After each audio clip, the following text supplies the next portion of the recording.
என்னோட நண்பன் வந்து நாளைக்கு மலைக்கு போகிறாரு.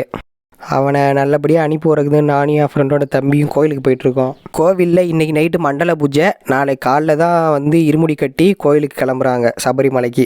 அதோட மண்டல பூஜையில் போயிட்டு சாமி கும்பிட்டு வரலான்னு போனோம். அங்கே ஏதோ பாட்டு கச்சேரிலாம் வச்சுட்டு இருந்தாங்க. அது நல்லா இருந்துச்சு. இவங்க யாரும் தெரில, ஆனால் நல்லா பாட்டெலாம் சாமி பாட்டெலாம் நல்லா பாடிட்டு இருந்தாங்க. நிறையா சாமி பாட்டெலாம் பாடிட்டு இருந்தாங்க. அவங்க பாடினதில் நிறைய பேர் சாமி இங்கிட்ட ஒரு வயசான பாட்டி நல்ல சாமி ஆடிட்டு இருந்தாங்க. அப்புறம் ஒரு சின்ன குட்டி சாமி ஒருத்தர் சாமி ஆடிட்டு இருந்தாப்புல. அப்புறம் பஜனைலாம் அடிச்சிட்டு இருந்தாங்க. அதெல்லாம் பார்க்குற கொஞ்சம் நல்லா இருந்துச்சு. பஜனைலாம் எனக்கு ரொம்ப பிடிக்கும். பூஜை போடுறதுக்காண்டி ஐயப்பன் ஃபோட்டோ, முருகன் ஃபோட்டோ, விநாயகர் ஃபோட்டோலாம் ஜோடிச்சு டெக்கரேட் பண்ணிட்டு இருந்தாங்க.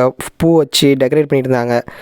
ஐயப்பன்னா எனக்கு ரொம்ப பிடிக்கும். ஐயப்பன், முருகன் இந்த 2 சாமியுமே எனக்கு ரொம்ப ரொம்ப பிடிக்கும். பார்க்குறதுக்கு நல்லா சூப்பராக டிசைன் பண்ணி வச்சுருந்தாங்க. அப்புறம் எல்லோரையும் சாமி கும்பிட வர சொன்னாங்க. எல்லாம் சாமி கும்பிட போயிட்டோம். அப்புறம் சாமி கும்பிட்டு முடிச்சுட்டு பஜனை ஆரம்பிச்சிட்டாங்க. பஜனை சூப்பராக இருக்கும். நான் சின்ன வயசுலேருந்து நிறையா டைம் பஜனைக்கெலாம் போயிருக்கேன். பஜனை எல்லாம் முடிச்சுட்டு அப்புறம் சாப்பிட போயாச்சு. சாப்பிட போகிற இடத்துல சரியான கூட்டம்.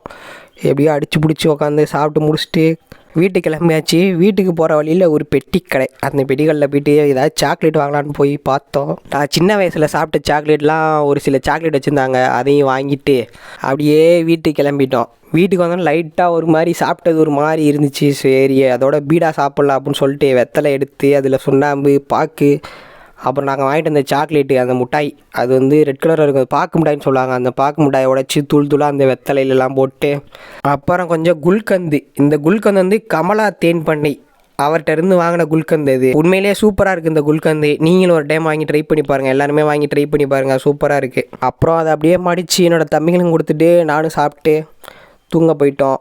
அப்புறம் என்ன பண்ணலாம், அடுத்த வீடியோவில் பார்க்கலாம். பாய்.